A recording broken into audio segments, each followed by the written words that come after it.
Hello everyone, welcome to এমপিআরডি কি। আজকে আমি যে টপিকটা নিয়ে আলোচনা করতে যাচ্ছি সেই টপিকটা হয়তো শুনতে সবারই তেতা লাগতে পারে, কিন্তু আমার মনে হয় যে এই টপিকটা আমাদের সবারই জানা উচিত আর জিনিসগুলো বোঝা উচিত।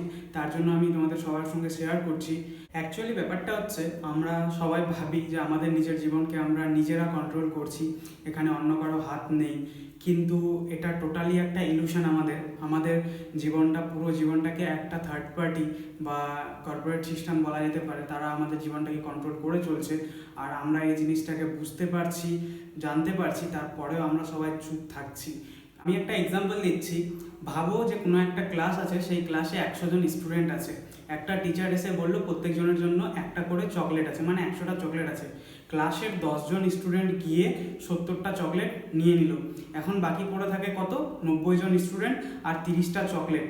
তার মানে এই দৃশ্যটা সবারই কেমন লাগতে পারে? আমাদের সঙ্গেও এই রকমই জিনিসটা প্রত্যেক দিন ডে টু ডে লাইফে হয়ে যাচ্ছে, কিন্তু আমরা চুপচাপ থাকছি। আমাদের 10% মানুষ 70% ক্যাপিটালকে চালাচ্ছে, আর আমরা বাকি অংশের মধ্যে লড়ছি। জিনিসটা হচ্ছে, কেউ একজন যদি জব করতে যায়, তাহলে ব্যাপারটা এরকম হয় যে কর্পোরেট সিস্টেম তাকে এসে বলে যে তোমার কি কি চাহিদা আছে জীবনে, যে তুমি কত টাকা তোমার মান্থলি খরচা হয়। তো সে খুব জোর বলবে আমার 8 থেকে 10 হাজার টাকা বাড়ি ভাড়া লাগে, 5-6 হাজার টাকা আমি মাসে খাবো, আর খুব জোর যদি হয় একটা গার্লফ্রেন্ড আছে, তার পিছনে 5 থেকে 6 হাজার টাকা খরচা আছে। মানে সাব টোটাল ধরতে গেলে নেয়ার অ্যাবাউট 20 থেকে 25 হাজারের মতো হবে। সে বললো আমি তোকে 25 হাজার টাকা মাইনে দিচ্ছি, তুই আমাকে এই 12 ঘন্টা কাজ করে আমার এই কাজগুলো করে দিতে হবে, একদম চুপ, আমার ওই কাজগুলো তোকে করে দিতে হবে। আর আমরা কি করি? আমরা সেই চাহিদাগুলো মেটানোর জন্য সেই কর্পোরেটটা জয়েন করি, এই জবটা করি, আর তাদের এই স্যালারিটা নিই। এখন ব্যাপারটা হচ্ছে, এই স্যালারিটাতে কোনো ভুল নেই, বাট প্রবলেমটা কোথায় হচ্ছে সেটা দেখো।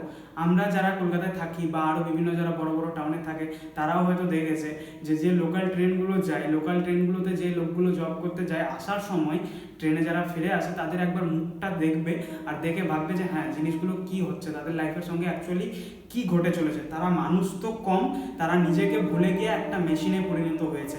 তারাও জানে সেটা, কিন্তু তারা সেভাবেই লাইফটাকে কন্ট্রোল করে চলে যাচ্ছে। এবার তারা ভাববে যে প্রবলেমটা কোথায়, যে আমি নিজের লাইফটাকে স্যাক্রিফাইস করেছি, আমি মিডল ক্লাস ফ্যামিলি থেকে বিলং করি, তাদের জন্য তো আমি তো এটা করতেই পারি আমার ফ্যামিলির স্বার্থতে, এটাতে তো আমি নিজের ফ্যামিলি দেখছি, ক্ষতিটা কোথায় হচ্ছে? সে তার পয়েন্ট অফ ভিউতে ঠিক ভাবছে, কিন্তু আজকে ওর যে থিঙ্কিংটা, সেই রকম থিঙ্কিং আরও 10 জনেরও আছে। তার ফলে কি হচ্ছে, ওরা একবারও এই জিনিসটা ভাবছে না যে আমি 25 হাজার টাকা স্যালারি পাচ্ছি, তার মানে ওই মানুষটা আমাকে 25 হাজার টাকা স্যালারি দিচ্ছে। কখন দিচ্ছে? যতক্ষণ না আমি ওকে ওই টাকাটা ডবল টাকা আর্নিং করে দিতে পারছি। তার মানে 25 × 2, দ্যাট ইজ 50 হাজার টাকা। যতক্ষণ না আমি ওকে আর্নিং করে দিতে পারবো, ততক্ষণ তো আমাকে 25 হাজার টাকা কিছুতেই স্যালারি দেবে না। তো যদি আমি 25 হাজার টাকা স্যালারি পাই, তার মানে আমি 50 হাজার টাকা কামানোর ক্ষমতা রাখি। ঠিক আছে, মানলাম যে আমি 50 হাজার টাকা কামাতে পারবো না, আমি অ্যাটলিস্ট 30 হাজার টাকা তো নিজের কামাতে পারবো, নিজের দামে কামাতে পারবো, সেটাও আমরা ভাবি না। আর সেই উপার্জনটা ওদেরকে আমরা দিয়ে যাই, আর সেই কিছু টাকার বিনিময়ে আমরা পুরো লাইফটা এইভাবেই ওদেরকে সমর্পণ করে দিই। কিন্তু আমরা আর বেশি কিছু ভাবি না, নিজেকে নিয়ে একদমই ভাবা বন্ধ করে দিই। এর ফলে কি হচ্ছে, যারা কর্পোরেটের মানুষ আছে তারা অলরেডি বড়লোক থেকে আরও বড়লোক হতে যাচ্ছে, আর যারা কিছু মানুষ আছে তারা আরও গরিব থেকে গরিবতর হতে যাচ্ছে। আমি একটা জিনিস বলছি, আমরা এই জিনিসগুলো কেন করছি, আরও আমি কিছু এক্সাম্পল দিয়ে বলছি। যেমন একটা মানুষ যত এবারে কী করে, ফোনটা দেখে বা টিভিটা দেখে, টিভিতে বিভিন্ন রকম অ্যাডভার্টাইজমেন্ট দেয় যে এই জিনিসটা খাও তুমি এত লম্বা হয়ে যাবে, এই জিনিসটা খাও তুমি এত ফর্সা হয়ে যাবে, এই জিনিসটা খাও তোমার স্ট্যামিনার বাড়বে। আমাদের যা ইচ্ছা তা কর্পোরেট বেঁচে আছে, আর আমরা সেই জিনিসগুলো থেকে নিও, আমরা আলটিমেটলি টাকাটা আবার ওদের কাছেই যাচ্ছে। আরও সব থেকে বড় জিনিস হচ্ছে যে আমরা টাকাটা, যে আমাদের উপার্জিত টাকাটা থাকে, সেটাও আবার আমরা ব্যাংকে রাখি, আর ব্যাংকে জমা থাকে। তো মোস্ট প্রবাবলি আমাদের সেই টাকাটা কি হয়, কত মার্কেটিং ইউজ হয়, সেটা মোটামুটি সবাই জানে। আর তারপর তো আমাদের এটা হচ্ছে ইন্ডিয়া, তো কতটা তার অধিকার থাকবে সেই টাকাটার উপর, সেটাও সে জানে না। তারপরেও আমরা সেই জিনিসগুলো করছি। আরও কিছু আমি এক্সাম্পল দিয়ে যাচ্ছি, যেরকম হচ্ছে যে আমরা প্রত্যেক দিন টিভিতে দেখি যে ধর্মের নামে এত মারামারি হচ্ছে, এত কাটাকাটি হচ্ছে। কিন্তু একটা জিনিস সবাই ভেবে দেখো, আমরা যখন কোনো ক্লাসে যাই বা কোনো স্কুলে যাই বা কোনো কলেজে যাই, কখনো আমরা কোনো দেখেছি যে দুজন কোনো স্টুডেন্ট আছে, তারা আলাদা আলাদা কাস্টের হতে পারে, কিন্তু কখনো তাদেরকে আমরা দেখি না যে তারা লড়ছে। তো যখন আমরা অ্যাকচুয়ালি এতটা কখনো ঝামেলা হচ্ছে না, তখন আমরা কি জন্য অতটা আমরা দেখছি? তার মানে কি দাঁড়াচ্ছে, বাস্তবে যেটা হচ্ছে না সেটাকে মিডিয়াতে দেখানো হচ্ছে একমাত্র মানুষকে বিভ্রান্ত করার জন্য। আর এটা অ্যাকচুয়ালি কিচ্ছু না, এটা হচ্ছে একমাত্র উপরে কিছু মানুষ বসে আছে, তারা যখন দেখছে যে সমাজে কিছু মশলা নেই, তখন কিছু মশলা একটু ঢেলে দিই, তাহলে কি করবে, ওরা নিজেদের মধ্যে লড়তে থাকবে, আমরা উপরের কাজগুলো নিজেরা শান্তি মতো করতে পারবো। আর এটাই তারা করে, আর আমরা সেই জিনিসগুলো বুঝি না, আর নিজেদের মধ্যে মারামারি করতে ব্যস্ত থাকি। এই জিনিসগুলো আমাদের সঙ্গে ঘটে থাকে। অ্যাকচুয়ালি দোষটা টোটালি হচ্ছে আমাদের এডুকেশন সিস্টেমটার। এইসব জিনিসের পিছনে আমাদের এডুকেশন সিস্টেমটা কখনো শেখায় না আমাদেরকে, মানে এমনভাবে তৈরি হয়েছে কখনো আমাদের শেখায় না যে কি করে আমাদের একটা লিডার হতে হয়। সব সময় শেখায় যে কি করে তুমি একজন ভালো এমপ্লয়ি হতে পারবে, কখনো ভালো লিডার কি করে হয় সেটা আমাদের কখনো শেখানো হয় না। তো এই জিনিসগুলো আমাদের দেখতে হবে। তার কারণ যে আমরা যদি ভালো শুধু পড়াকু হয় তাহলে কি হবে, যে আমাদের মধ্যে ইনফরমেশন ফিডেড থাকবে। তো আমাদের মধ্যে আর তাহলে মেশিনের মধ্যে কি পার্থক্য থাকলো? আজকে একটা মানুষ যতটা জানে, যে কোনো মানুষ যতটা জানে, তার থেকে বেশি গুগলের কাছে ইনফরমেশন আছে। তো কেন গুগলকে তাহলে লিডার করা হয় না, কেন একজন মানুষকেই লিডার হিসাবে করা হয়? তো এই জিনিসটা আমাদের বুঝতে হবে যে কোনো একটা মানুষকে শুধুমাত্র ওর মধ্যে কতটা ইনফরমেশন ফিডেড আছে ওই হিসাবে ওকে লিডার করা হয় না। যার মধ্যে লিড করার শক্তি থাকে তাকেই লিডার বানানো হয়। ইভেন আমরা যে জব করি, জব করার পর যে টাকাটা ব্যাংকে রাখি, তো তারাও সেটাই চায় যে তারা যেন টাকাটা ব্যাংকে রাখুক। কী করে সেই টাকাটাকে নিজের উপর ইনভেস্ট করতে হবে সেটা কখনো চায় না। তার কারণ তারা তো সবসময় চায় যে ওরা আমাদের নিচে সবসময় কাজ করুক। এটাই বাস্তব, এটাই হিউম্যান নেচার। আমাদের এই জিনিসগুলো করতে হবে না। আমরা আজকে 500 টাকা উপার্জন করি, 5,000 টাকা উপার্জন করি, আর 25,000 টাকা উপার্জন করি, সেই টাকাটাকে নিজের উপর আমাদের ইনভেস্ট করতে হবে। জব করতে কোনো খারাপ নেই, স্যালারি দিতে কোনো খারাপ নেই, কিন্তু সেই জিনিসটাকে আমাদের আবার নিজের উপর ইনভেস্ট করতে হবে। তবেই আমরা এই জিনিসগুলো সলিউশন করতে পারবো। জব করা একটা সার্টেন টাইম অবধি ঠিক আছে, 2 বছর 3 বছর 4 বছর ততদূর অবধি জব করা ঠিক আছে, বাট নিজেকে ওই অবধি সীমাবদ্ধ করে দেওয়া আর নিজেকে ভালো থিঙ্কিং না দেওয়া, এই জিনিসগুলো বন্ধ করতে হবে।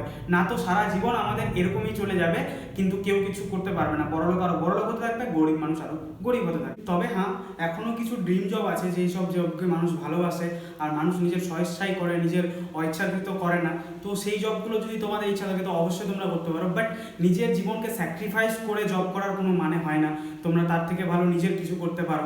এবার প্রবলেম হয়ে যায় যে যারা মিডিল ক্লাস ফ্যামিলি থেকে, মানে আমাদের মতো ছেলেরা, সবাই ভাবে যে আমরা তো মিডিল ক্লাস ফ্যামিলি থেকে বিলং করি, আমরা কি করে জব ছাড়া অন্য কিছু ভাবতে পারি, বা আমরা তো নন বিজনেস ফ্যামিলি থেকে বিলংস করি, তো আমাদের তো বাড়ি থেকে পারমিট করবে না। তো অবভিয়াসলি তারা পারমিট করবে না। তারা এই জন্যই পারমিট করবে না যে তারা তোমাকে তখন থেকে দেখে এসছে যখন তুমি ছোট থেকে হাঁটতে পর্যন্ত শেখোনি। তো অবশ্যই তারা সেই জিনিসগুলো নিয়ে ভয় করে, তার জন্যই বলে। তো তোমরা আগে তাদেরকে প্রুফ করো যে আমি সেটার জন্য এলিজেবল, আগে আমি ওই জিনিসটা করতে পারি, দেন তারা আর তোমাকে থামাবে না। তো তার জন্য সবাইকে বলতে চাইবো যে আমরা জবটা করি, কোনো অসুবিধা নেই, কিন্তু যেভাবে ওরা জবটা করে আমাদেরকে ক্রস করে ওরা যায়, তো আমাদেরকে ওদেরকে ডবল ক্রস করে এগোতে হবে। ওদের টাকা নিয়ে ওই টাকাকে আমাদের রিইনভেস্ট করে নিজের উপর আমাদের বড় হতে হবে। তার মানে আমি আমাদের মিডিল ক্লাস ফ্যামিলির ক্ষেত্রে একটাই জিনিস বলতে চাইছি যে একেবারেই নিজের কিছু ওরকম করার কোনো দরকার নেই, তাহলে আমরা মুখ থুবড়ে পড়বো। আমাদের যেটা করতে হবে, জব তো করতেই হবে অ্যাট ফার্স্ট। এবার জবের সঙ্গে আমরা নিজের কিছু একটা স্টার্ট আপ করতে পারি। এবার যখন আমরা নিজের স্টার্ট আপে আস্তে আস্তে গ্রো করব, তখন আমরা জব ছেড়ে ওটাতে নিজের সময় দিয়ে ওটাকে গ্রো করিয়ে নেব। তার মানে এটাই যে if we want to be a leader, then we have to be a follower first. তো এই রুলসটাই আমরা এখানে অ্যাপ্লাই করব। আর সব থেকে বড় জিনিস, আমাদের মাথা থেকে এই জিনিসটা মুছে ফেলতে হবে, মিডিল ক্লাস ফ্যামিলি এটা একটা খুব ন্যারো মাইন্ডেড মেন্টালিটি। এই মেন্টালিটিটাকে আমাদের মুছে ফেলতে হবে। তাই সবাই হয়তো ভাবতে পারে যে যারা আপার ক্লাস ফ্যামিলি আছে ওরা সব কিছুই করতে পারবে, যেহেতু ওদের কাছে টাকা আছে। আমরা মিডিল ক্লাস ফ্যামিলি, আমাদের কাছে অত সামর্থ্য নেই, আমরা কি করতে পারবো? কিন্তু আমার এটা মানার যে সবারই কাছে কিছু অ্যাডভান্টেজ কিছু ডিসঅ্যাডভান্টেজ থেকেই যায়। তো ওদের কাছে ব্যাপারটা হয়ে যায় যে ওরা যদি কোনো জিনিস চায় সেটা হাতের নাগালে খুব সহজেই পেয়ে যায়, যেটা আমরা পাই না। তো ওই জিনিসটা পাওয়ার যে একটা আকাঙ্ক্ষা, একটা আগুন, ওটা আমাদের মধ্যে আছে, যেটা ওদের মধ্যে নেই। আর এটাই হচ্ছে আমাদের সবথেকে বড় অ্যাডভান্টেজ, আর এটাই আমাদেরকে পৌঁছে দেয় আমাদের নিজের সাকসেসের কাছে। আর একটা জিনিস যদি আমরা সার্ভে করি তাহলে আমরা দেখতে পাবো যে 2000 সাল থেকে 2020 অবধি, এই 20 সালের ডিউরেশনে মোট আমাদের ইন্ডিয়াতে 100 জনের মতো বিলিনিয়ার বেড়েছে। মানে 2020-তে প্রায় 9 জনের মতো বিলিনিয়ার ছিল, আর 2020-তে প্রায় 119 জনের মতো বিলিনিয়ার এসছে। তোমরা গুগলে সার্চ করলে এই ইনফরমেশন পেয়ে যাবে। এই যে 20 বছরের ডিউরেশন, এই ডিউরেশনে 100 জন বিলিনিয়ার আমাদের দেশে তৈরি হয়েছে। তার মানে কি? তার মানে এমনও কি জিনিসটা ঘটছে যেটা ওদের সঙ্গে হচ্ছে, আমাদের সঙ্গে হচ্ছে না বলে আমরা করতে পারছি না।